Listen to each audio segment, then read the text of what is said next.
Sampurasun dulur, Bang Dikson balik lagi nih. By the way, gimana kabar kalian semua? Aman-aman kan ya? Oke, Bang Dikson kali ini bakalan bawain sebuah alur cerita film romantis-romantis nyesek yang berjudul Three Steps Above Heaven.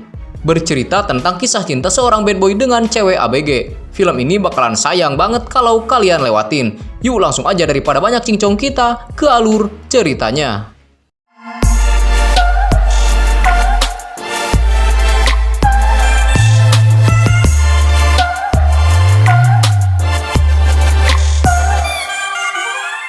Scene diawali dengan diperlihatkan seorang pria bernama Hugo yang sedang menjalani persidangan karena telah memukuli seseorang. Di sini Hugo tak sendirian sob, ia didampingi oleh ayah berikut kakaknya. Tapi sabar dulu, nantinya kita bakalan dikasih tahu alasan dia sampai di sidang. Singkat cerita, Hugo bebas dari semua dakwaan berkat bantuan ayah dan abangnya ini. Karena pada dasarnya Hugo ini emang anak orang kaya. Jadi gampang-gampang aja ngatur yang kayak ginian, ya kan? Debes tener cuidado. Sobre todo con algún suceso violento como este, porque te la juegas. Al carecer de antecedentes penales. Ni siquiera quieres ser tú. Se levanta la sesión.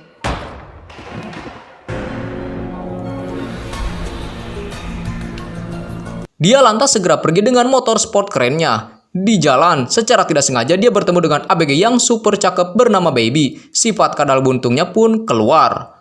Hugo dengan sigap segera menggoda Baby. Tapi si Baby terkesan cuek dan malah ilfil sama Hugo. Dan itu adalah momen pertemuan pertama mereka. Te han cambiado. Y de repente ocurre. Algo se acciona.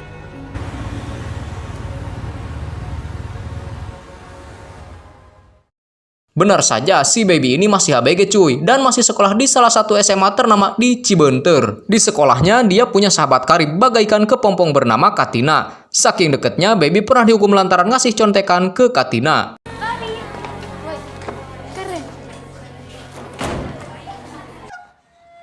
Uy.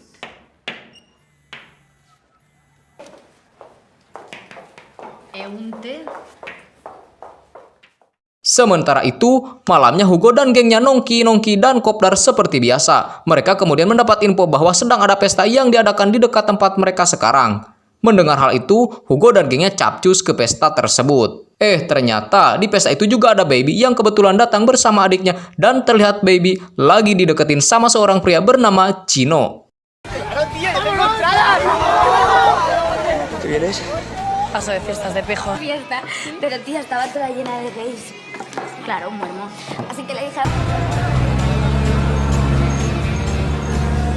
Tak lama berselang, Hugo dan kawan-kawannya datang dan mulai meriuh di pesta tersebut. Salah seorang teman karib Hugo yang bernama Polo masuk ke kamar dan mencuri uang dari dompet orang-orang di pesta. Kejadian itu dipergoki Katina. Pada awalnya Katina nggak meributkan masalah ini, tapi Polo malah ngata-ngatain dia. Katina pun marah dan langsung pergi. Un imbécil se me ha adelantado.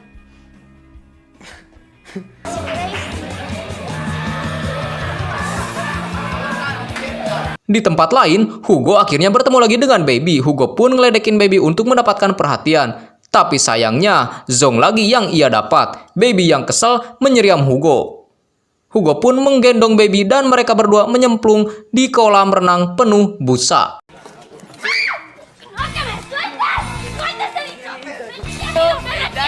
El daño ya está hecho. Recuérdame que la próxima vez que nos bañemos juntos te frote bien la boca con estropajo y jabón. ¡Vámonos! Sayangnya, kesenangan mereka harus terhenti karena si pemilik pesta telah menghubungi polisi. Dengan terpaksa, mereka pun cabut dari tempat itu. Singkat cerita, Baby pulang dianterin Chino. Ternyata Hugo dan gengnya membuntuti mobil mereka. Di jalan, Hugo dan gengnya merusuh dan merusakin mobil Chino. Si Chino yang gak terima lantas menghentikan mobilnya dan membuat salah satu teman Hugo terlempar dan jatuh. Hugo yang tak terima langsung mengejar mobil Chino.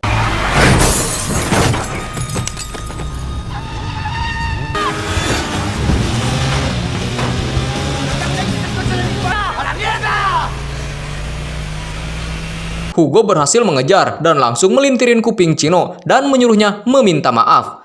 Tapi si Chino ini kekeh nggak mau minta maaf, entah karena gengsi kali ya. Baby yang panik minta bantuan dari orang yang kebetulan lewat. Namun secara gak sengaja, bapak-bapak yang berusaha melerai mereka malah kena bogem Hugo. Bapak itu pun ketakutan dan langsung pergi. ¿Qué No volveremos a la pista. ¡Déjalo! ¡Bestia! ¡No lo dejes! ¡No entiendo por favor, ayúdame! Se lo saben pasar. Baby yang udah kehabisan akal langsung melompat ke Hugo dan menariknya. Ternyata si Chino ini pengecut, di mana saat melihat kesempatan dia langsung kabur tanpa mempedulikan Baby. Pria macam apa kau ini, Chino? Walah. Karena udah malam, Baby meminta Hugo mengantarnya pulang. Namun di sini Hugo pura-pura nggak mau. Baby terpaksa menghentikan mobil yang kebetulan lewat untuk minta tumpangan. Namun melihat muka om-om di mobil yang mirip preman pasar, Hugo lantas mengusir orang itu dan mengantar Baby pulang. Déjame subir en la moto. ¿Cómo? Que me dejes subir en la moto.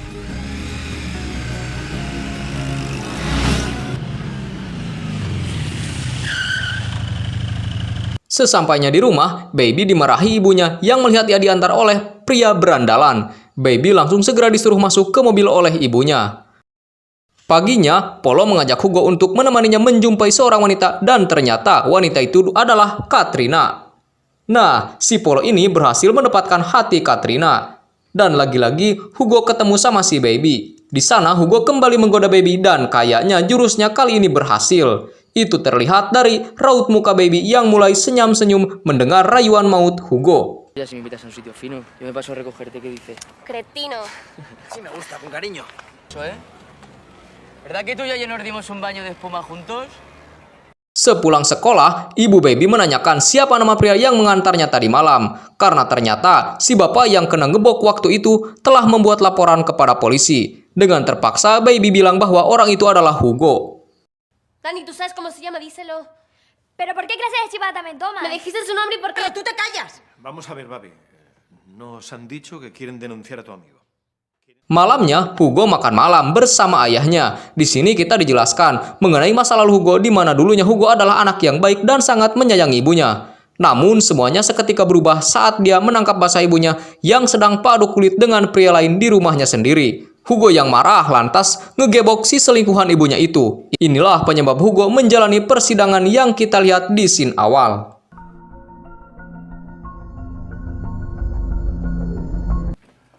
Ya sabes, trabaja mucho, no hace otra cosa.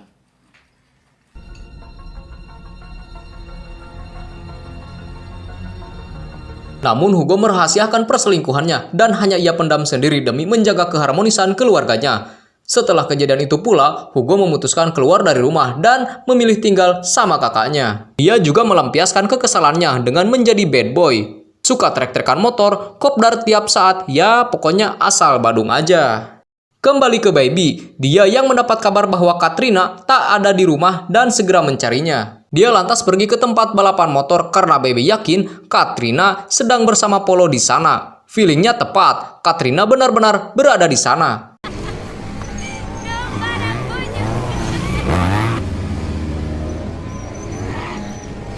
Dia pun meminta Katrina segera pulang setelah balapannya selesai karena ibunya mencarinya. Tak berselang lama, Hugo datang. Seketika Baby pasang muka galak dong dan bilang bahwa dia telah melaporkan kejadian pemukulan yang Hugo lakukan tempo hari. Tapi Hugo dengan santainya bilang bahwa Baby tak akan bilang yang sebenarnya di pengadilan nanti. Pede kali nih orang ya.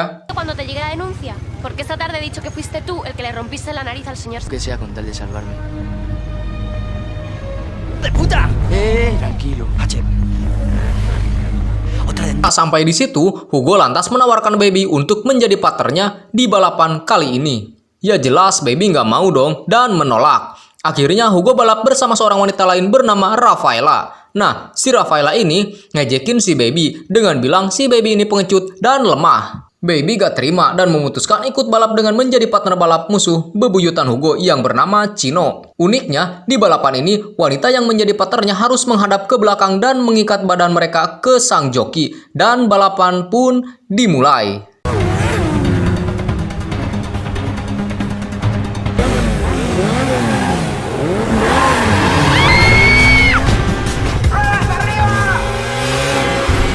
Hugo dan Chino bersaing ketat di garis depan. Ya, meskipun sangat takut, Baby pura-pura berani biar nggak dicengin lagi sama Rafaela. Sayangnya, polisi menggerebek lokasi balap liar itu secara tiba-tiba. Semua orang panik dan pergi berhamburan dari tempat tersebut. Di sana, Baby hampir tertangkap. Untungnya Hugo kembali dan menyelamatkan Baby. Hugo segera tancap gas untuk menghindari polisi. Tapi sayangnya, wajah mereka berdua sempat kefoto tuh sama salah seorang polisi di sana.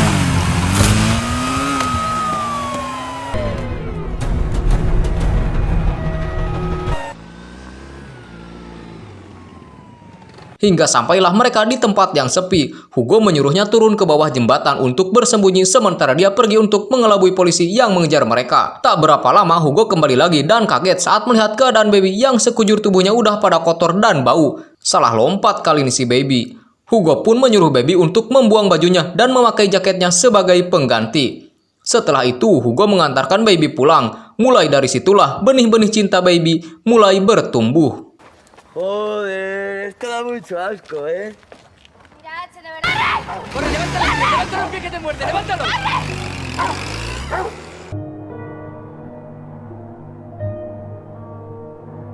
Si Hugo pun sadar akan perasaan si Baby. Langsung nyosor dah tuh si Hugo. Saat hendak menciumnya, Hugo malah cekikikan melihat ekspresi lucu Baby. Alhasil, Baby pun menampar Hugo dan langsung masuk ke kamarnya. Ahí va, ahí va. Ha sido una siamesa muy valiente.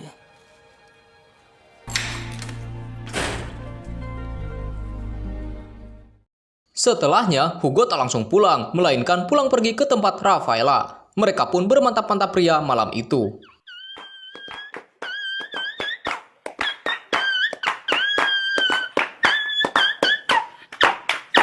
Esoknya, secara diam-diam Hugo menyusup ke rumah Baby. Dia memasang foto dirinya dengan Baby saat balapan liar tempo hari.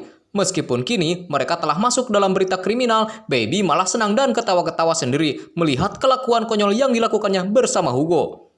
Di malam harinya, Baby pergi ke lab menemui Hugo. Di sana, mereka jogging sambil ditemani musik hip hop ala-ala diskotik.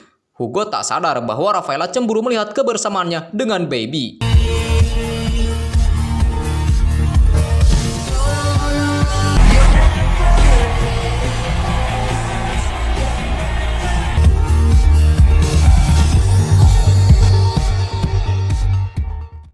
Sepulangnya Baby ke rumah, dia langsung dimarahi emaknya. Apalagi dia mengetahui kedekatannya dengan berandalan.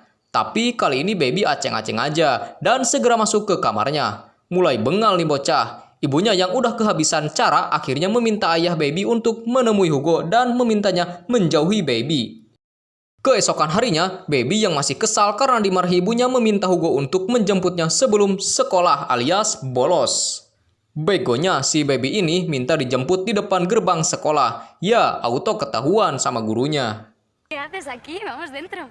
No puedo. Aquí hemos quedado. ¿Vamos a fugarnos? ¿Qué? Tak berapa lama kemudian, raut wajah Hugo berubah saat melihat ibunya sedang bersama selingkuhannya di jalan. Langsung dah si Hugo geber-geberin motornya di depan mereka berdua dan tancap gas. Ngeng. Untuk memperbaiki mood Hugo, akhirnya mereka pergi healing ke pantai dan untuk pertama kalinya ia menceritakan soal keluarganya pada seseorang. Baby pun merasa sangat spesial menjadi satu-satunya wanita yang dapat Hugo percaya. Mereka menghabiskan waktu bersama hingga sore hari.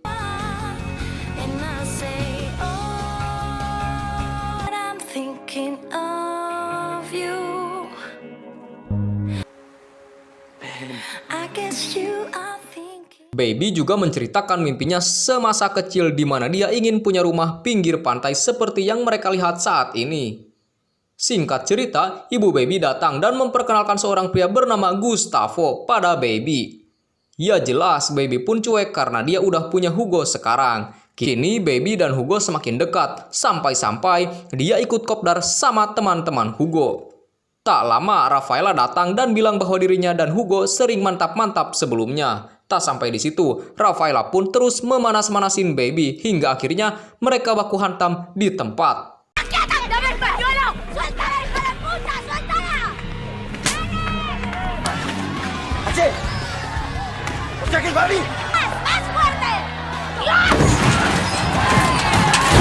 Hugo datang dan melerai pertingkaian dua wanita ini. Dia lantas membawa pergi Baby dari situ.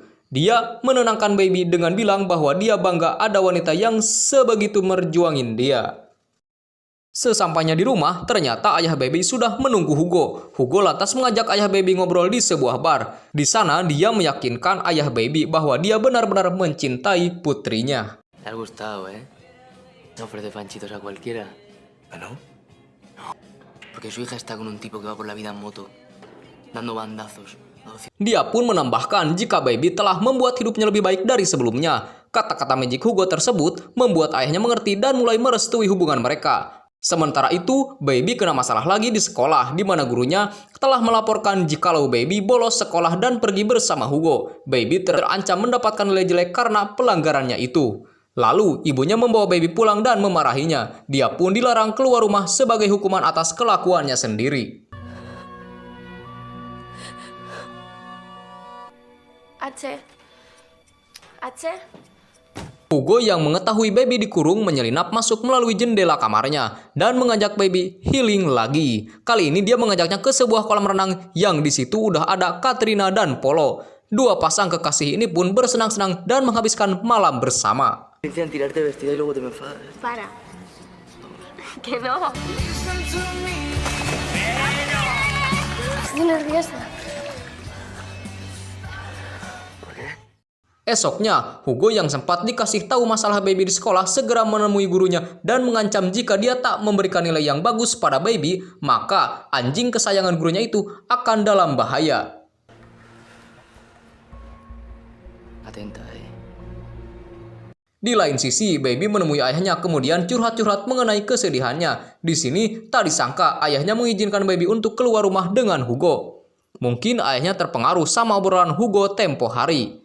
Baby sangat senang dan langsung pergi dengan Hugo. Ternyata, Hugo membawa Baby ke sebuah rumah yang di pinggir pantai yang pernah kunjungi sebelumnya.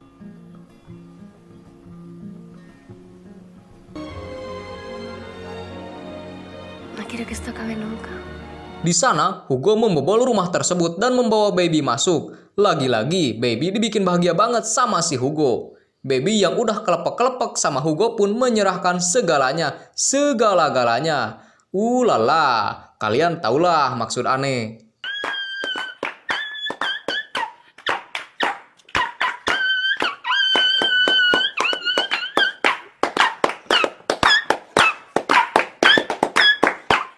Selang beberapa hari, Baby mengajak Hugo dan Polo ke rumahnya. Ya, hitung-hitung balas budi ke si Hugo yang udah bikin dia seneng. Kebetulan juga rumah Baby lagi kosong lantaran ditinggal kerja ayah dan ibunya. Tanpa buang-buang waktu, Baby dan Hugo pergi ke kamar dan Pak adu babangus lagi. Lalala. Ya, biasa gelora cinta anak muda yang lagi membara, ya kan? Kacaunya si Polo malah ngajak temen gengnya yang lain ke situ. Baby pun marah besar dan mengusir mereka semua termasuk Hugo. Di situ dia merasa tak dihargai oleh Polo dan gengnya.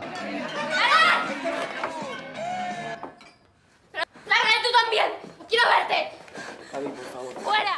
Hugo galau dan segera mencari cara untuk meminta maaf pada Baby. Dia lantas mengajak Baby makan malam. Tapi sayangnya Baby tak kunjung datang. Ia kemudian menghubunginya dan ternyata Baby sedang sibuk mencari cincin ibunya yang hilang bersamaan dengan kedatangan teman-teman Polo ke rumah. Mengetahui hal tersebut, Hugo sangat marah. Dia pun curiga jika cincin itu diambil sama si Cino. Ya, secara kan dia itu rival Hugo. Tanpa aba-aba dibogem dah tuh si Cino sampai jatuh. Tak disangka ternyata yang mengambil cincin itu adalah Rafaela. Akhirnya Hugo mengambil cincin itu dan mengembalikannya ke Baby. Meskipun kesal, Baby yang melihat Hugo sedikit bonyok langsung mengobati lukanya. Seketika hatinya luluh dan langsung memaafkan Hugo malam itu.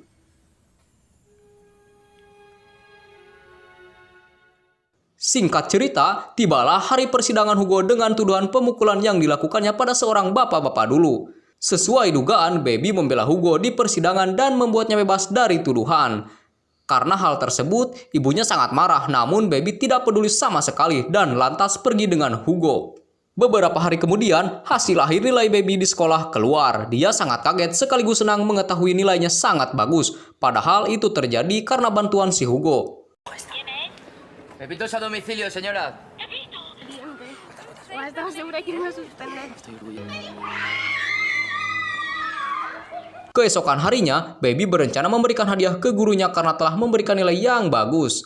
Nah, disitulah dia baru tahu ternyata gurunya diancam oleh Hugo sehingga ia mendapat nilai yang bagus. Di sana, Baby benar-benar marah dan gak suka dengan cara Hugo. Apabila itu semua tanpa sepengetahuannya. Dia marah ke Hugo dan meminta udahan selepas kejadian tersebut. Galau dah tuh si Hugo dan Baby.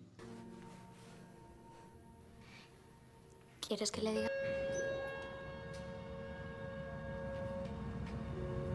Sampai suatu ketika, Baby mengadakan pesta ulang tahun di rumahnya. Mengetahui hal itu, Hugo memutuskan untuk datang ke pesta itu dengan pakaian yang agak rapih tak seperti biasanya. Baby pun hokcai melihat, kok cowok gua ganteng banget ya. Akhirnya hatinya luluh dan kembali menerima Hugo. Mereka pun berdansa bersama di situ. Lanjut, si Gustavo yang lagi lewat tak sengaja numpahin minumannya ke baju Baby. Merasa bersalah, Gustavo sok peduli pada Baby yang membuat Hugo marah dan... Perdón, lo siento, vale. No pasa nada, Gustavo. Déjalo. Yo solo intento ayudarla. ¿Sí? Digebok dong si Gustavo ini. Bersamaan dengan itu, Baby dapat kabar jika Polo dan Katrina mengalami kecelakaan di balapan liar. Mereka pun segera OTW ke TKP. Ternyata Polo dan Katrina balap liar untuk memenangkan duit cuy. Tapi mereka malah kecelakaan. Sesampainya di sana, Hugo dan Baby shock melihat kondisi Katrina yang terluka. Naasnya, si Polo kehilangan nyawanya akibat kecelakaan itu.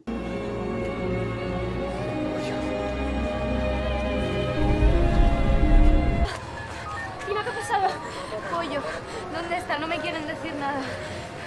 Busca. Dari situlah Baby emosi dan bilang bahwa ini semua salah Hugo. Aneh juga ya, secara kan Hugo gak tahu menahu soal balapan itu. Tapi ya udahlah, lanjut. Di sana Baby terus ngedumel dan marah-marah ke si Hugo hingga membuatnya emosi dan Hugo tak sengaja menampar Baby. Kali ini Baby benar-benar murka dan langsung pergi meninggalkannya. No importa a nadie, Axel. Ni yo, ni tu familia, ni tu mejor amigo. Yo no tengo la culpa. Claro que tienes la culpa.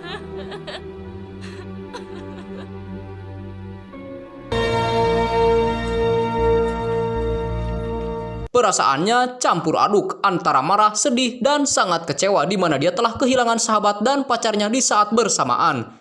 Baby pun memutuskan untuk tidak berhubungan lagi dengan Hugo dan mencoba move on dengan pacaran sama si Gustavo. Sementara Hugo pun sama, di mana dia mencoba menjadi pria yang lebih baik dan memutuskan untuk pergi dari kota itu dan bekerja di tempat lain, sembari melupakan kenangan buruknya di sini. Dan film pun anges. Oke, lama juga Bang Dikson ngebacot ya.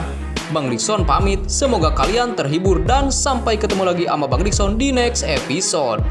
Dan wabillahi taufiq wal hidayah. Wassalamualaikum WRWB.